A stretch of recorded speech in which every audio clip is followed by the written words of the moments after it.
Atenção, eu já entrei na sala. Pessoal, eu já avisei que quando entrar na sala eu quero silêncio absoluto. Vocês já são adultos, estão numa faculdade, acho que ninguém mais aqui é criança. Assim, eu odeio esse cara. Tô achando que hoje vai ter polêmica. Felizmente eu tive um problema no departamento e não consegui o projetor de slides para a aula de hoje. Em virtude disso, vamos ter que dar uma parada em História da Arte e começar, na filosofia, questões sobre a existência de Deus. Então tudo bem pra vocês? Adivinha, doutor, quem está de volta na praça? Esquadrilha da fumaça! Lamento, Marcos, horário combinado 9h30. É que eu tive um problema ali. Eu já estou dando meia hora a mais pra vocês não correrem o risco de se atrasar, Marcos.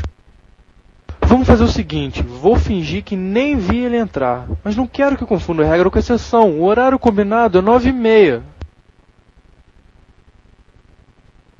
Antes de mais nada, eu espero que estejam todos com a cabeça aberta para esse assunto, porque ele é muito delicado. Se há algum ateu aqui vai tentar provar que Deus não existe, não vai dar certo. Vai perder tempo. Mas aí então o cara vai... Só um momento, Marcos. Vocês têm o direito de pensar o que quiser, mas procure entender que aqui só vou expor o que é pensado na filosofia. Não quero converter ninguém. Mas saibam que nunca nenhum gênio disse que Deus não existe. Aristóteles, Platão, Tomás de Aquino...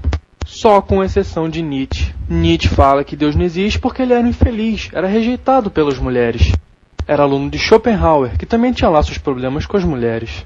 Então Schopenhauer definia a mulher como um ser de cabelos longos e inteligência curta. Ele escreveu isso. E você acha ele um gênio? Momento, Marcos, momento. Existe algum ser que necessariamente precisaria estar na Terra? Decompositores. Não é por aí. Tudo bem que uma vez instaurado o reino animal, os decompositores são necessários. Mas não haveria necessidade de se instaurar o reino animal, ele poderia simplesmente não existir. Tudo é contingente. Mas assim você vai... Momento, Marcos, momento. Você não pode considerar Momento. Então um ser que não precisaria existir é imperfeito. E pela regra, um menos exige o mais. O imperfeito requer a existência de um mais perfeito.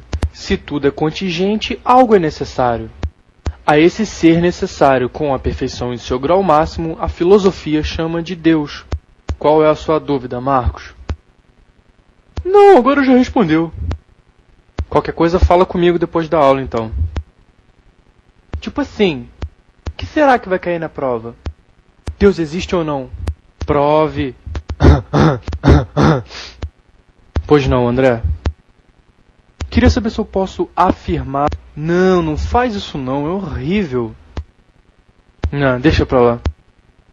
Bom, se precisar, fale comigo depois da aula que eu te digo uma bibliografia sobre o assunto.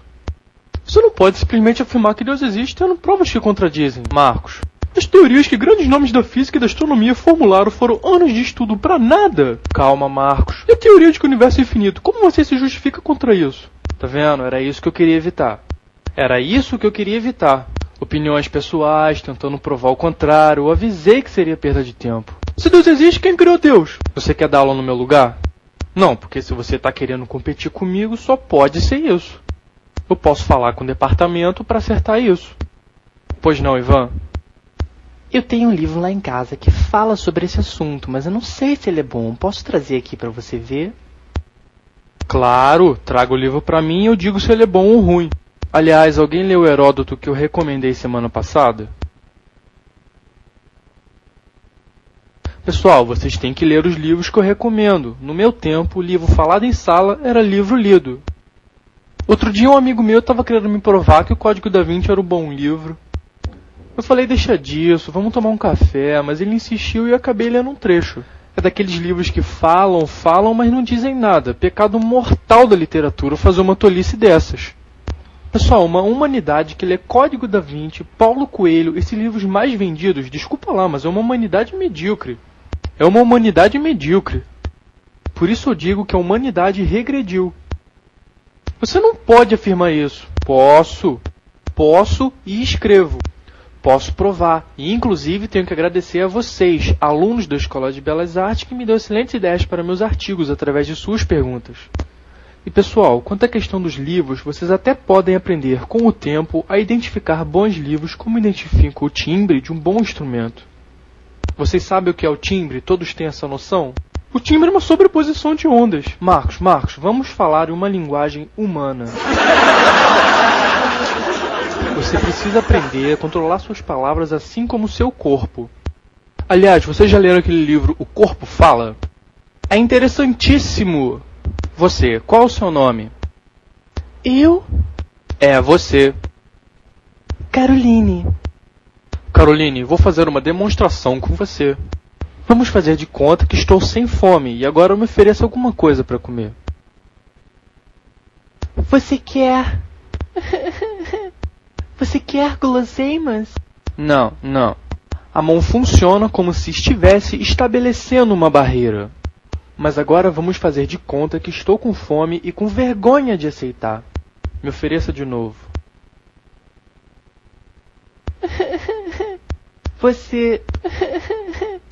Você quer guloseimas? Não.